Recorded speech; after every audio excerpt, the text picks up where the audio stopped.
युद्ध का बड़ा माहौल बना हुआ है। युद्ध में कुछ वो बात है सोशल मीडिया पे डराने वाला बहुत जाता है, तेल 500 रुपये हो जाएगा, ये हो जाएगा, वो हो जाएगा। पहले छोटी सी रूपरेखा, इस टॉपिक पे बहुत बहुत अलग अलग टॉपिक, फिलीपींस पे टॉपिक बन सकता है, यरूशलेम पे बन सकता है, इजराइल पे बन सकते हैं पूरे। लेकिन शॉर्ट में ये समझा देता हूं मैं कि युद्ध का मूल कारण क्या है, क्यों लड़ाई हो रही। एक तो मैं यहां समझा रहा हूं, फिर पूरी डिटेल में आपको बताऊं। देखो, ईरान के ऊपर अटैक होगा, ठीक है, ईरान पे इजराइल कर रहा है, ठीक है, बनती नहीं है इसकी, कोई बात नहीं, भी पड़ोसी है, चलो कोई बात नहीं, कौन बने इन ए भी पड़ोसी है, आगे भी कौन बने, पड़ोसी इकट्ठी कौन बने, कोई बड़ी बात को नहीं, क्योंकि यहां एक छोटा सा एरिया है जिस पर ईरान भी अपना अधिकार दिखाता है, सऊदी अरब भी बनाता है। इसके नहीं बढ़ने के पीछे बहुत बैकग्राउंड की बात है जो बाद में टॉपिक देखेंगे। देखो, अब ये दोनों इसके दुश्मन है और ये दोनों दोस्त है।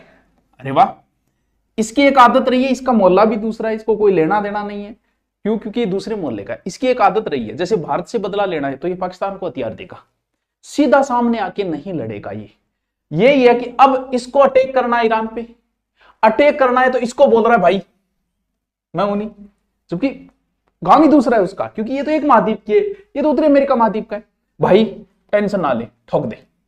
और इसके कहने पे ये इस पे अटैक कर देता है। इसकी दुश्मनी पहले से है, लेकिन इन दोनों की अनबन क्यों हुई ये भी देखें। यानी ये बात समझ में आ गई कि ये अटैक इस। अब आते हैं विश्व के मैप के ऊपर। देखो, मैप में समझो आप, बहुत सारी कहानी आपकी समझ में आ जाएगी। देखो, ये मैप है, ठीक है, जल्दबाजी में तो नहीं, युद्ध में बड़ी दिलचस्पी रहती है, जिसके जीवन में युद्ध नहीं वो बड़े अभागे होंगे। देखो, ये अपना भारत है, ये भाई साहब पाकिस्तान है, ये अफगानिस्तान है, और ये रहा ईरान, दिख रहा है मैप में, ठीक है। और ईरान के इधर ये रहा सऊदी अरब, ठीक है, ये जॉर्डन, ये सीरिया क्षेत्र, और यहां देखो, यहां है इजराइल, देखो, ठीक है। वैसे तो बॉर्डर नहीं लगती, कोई लेना देना नहीं होना चाहिए, लड़ाई का कोई मूल रीजन तो नहीं होना चाहिए कि अलग अलग है। लेकिन ये वर्ल्ड वार से शुरू हुई थी कहानी। शुरुआत में हुआ क्या कि जब वर्ल्ड वार चल रहा था तो कहीं ना कहीं यहूदियों पे आरोप लगने लग गए कि ये देशभक्त नहीं है, ये गद्दार है। ये आरोप लगने लगे, यहूदियों को डर सताने लगा। तो इन्होंने क्या किया, विजेता राष्ट्रों से बात की कि भाई मारो भी कोई ठोर ठिकाने, बोलते टेंशन ना लो, थल फिलिपींस के नजदीक में देश दे दिया। बोले अरे वाह, बहुत अच्छी बात है। तो दुनिया के जितने भी यहूदी थे वो सारे यहाँ सुरक्षा की दृष्टि से यहाँ आने शुरू हो गए, ठीक है। और यहां से ही एक यहूदियों का अलग देश बनना शुरू हो जाएगा, कौन सा, इजराइल देश। यानी अब क्या हुआ, ब्रिटिश सत्ता थी पहले, तो 1948 में इजराइल बोलियो का भाई मैं आजाद हो गया हूं।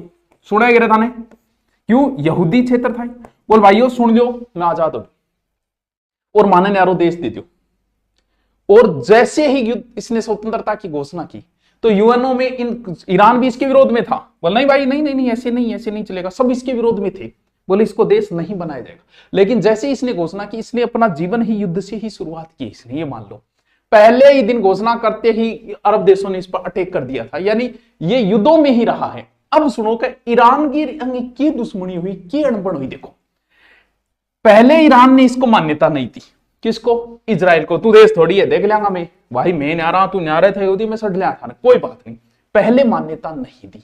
1953 में अचानक मान्यता दे दी, बोल नहीं भाई बिल्कुल बिल्कुल देश होना चाहिए, बिल्कुल मैं माना था बात, ठीक है।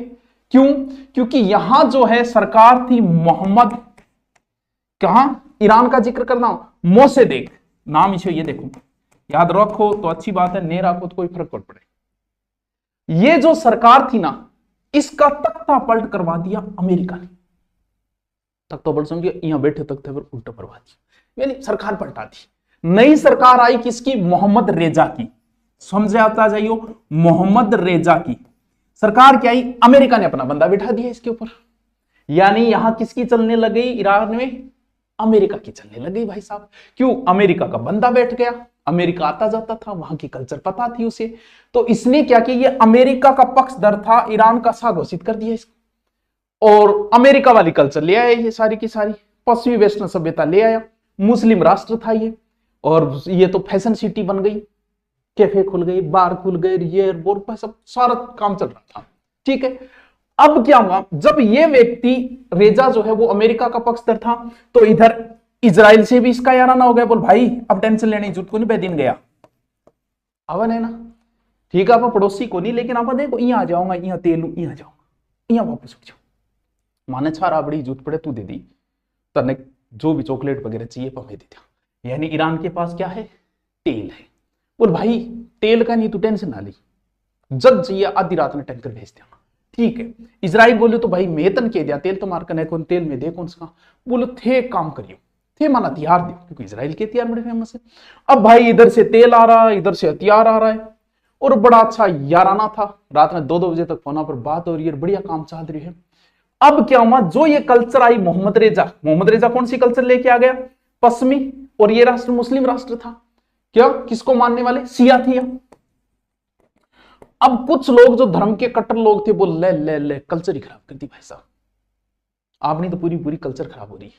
कौन कौन, वे दो नाम देखो, रूहिला खुमैनी, रूहिला खुमैनी, ठीक है। एक तो है रूहिला खुमैनी, एक अयतोल्ला खेमनी जो अभी मारा गया खेमनी। ए दो बोलिया रहे अपनी तो कल्चर ही खराब कर दी, यानी इस्लाम धर्म का रक्षक बन गया, लीडर बन गया। अरे बोले भाई साहब वो आदमी तो सही को नहीं, रज्जा तो अमेरिका को पक्ष धरे और अपनी कल्चर पूरी खराब करने लग रहे। ये नेता आए और पूर्णतः इस्लामिक कट्टरता को लेके धर्म की आड़ में, कि शिया धर्म। अब और इन्होंने ये जो रोहिला खुमैनी है, ये तो बहुत पहले मारे गए, लगभग 1989 में मृत्यु हो गई थी। और अपने सलमान रुसी जो है ना ब्रिटिश, उनके विरुद्ध फतवा भी जारी किया था इन्होंने। ये जो रोहिला खुमैनी है ये पहले मारे गए, ठीक है। लेकिन जैसे इन्होंने क्या किया, तख्ता पलट करके, और ये दोनों आ गए इस्लामिक कट्टरता के हिसाब से। और ये जो रोहिला, जब इसकी मृत्यु हुई थी ना, 1 करोड़ लोग आए थे इसके अंतिम संस्कार में, जो कुल ईरान की जनसंख्या का 1/5 भाग था। ये उसी समय उसने कहना शुरू कर दिया, बोला कौन अमेरिका, क्या कहता था अमेरिका, कौन अमेरिका शैतान है, सड़ो बड्डो शैतान तो वो ही है, कौन इजराइल है छोटो शैतान हो। दोनों को शैतान घोषित कर दिया। यानी ये क्या था, इजरायली विरोधी, अमेरिका विरोधी था। अब इनके बाद में शासन आ गया, लगभग 30 साल इन्होंने किया। कौन आ गए, खेमनेई आ गए। अब इनका विवाद चल रहा है। अब दोनों पहले बड़े अच्छे दोस्त थे, सारा हथियार इजराइल आ रहा है, टेक्नोलॉजी है ही, चलाना आवई है, और दोस्त गए राजगो सगड़ांगो बेरो है। अब इजराइल गए बड़ी टेंशन भाई साहब, कब भाईडा दोस्त जब दुश्मन बने ना तो बड़ी समस्या है। दुश्मन तो कोई टेंशन नहीं, ये तो दोस्त रहा है कई सालों तक। अब इनका विवाद होने का, क्योंकि अमेरिका विरोधी हो गया ये खेमनेई। अब खेमनेई की क्या किया गया, सोच सकते हो, ये मोबाइल भी यूज नहीं करते, टेक्नोलॉजी उसकी अमेरिका की खुफिया एजेंसी बड़ी खतरनाक है, और इजराइल द्वारा इसने उनकी भी हत्या करवा दी। अब आगे क्या होगा वो हम आगे की पार्टी में देखेंगे। समझ में आएगा, जोड़ धार के जोड़ो। वैसे देखें तो ये जो सऊदी अरब है ना, वो सुन्नी है, ये शिया है, तो धार्मिकता की आड़ भी लड़ाई है एक प्रकार से। और क्योंकि ईरान से बहुत देश प्रभावित होते हैं, हमारा भारत भी प्रभावित होता है इससे, क्योंकि इस पे संकट आएगा तो तेल संकट आएगा, तो तेल फिर हमारे यहाँ मात्र 500 रुपये लीटर मिलेगा। अगर समस्याएं पैदा हो गई तो कुछ कितना ही महंगा हो, हम तो 100 रुपये का ही डल रहे हैं। चलो ये समझ में आया होगा आपके कि इनके विवाद के पीछे का क्या कारण है। आगे हम इजराइल इतना छोटा सा देश हो कि इतना सा इत्तू सा है और पूरे विश्व को नचाता है, ऐसा क्या है इसकी चर्चा करेंगे हम बाद में। Okay, thank you.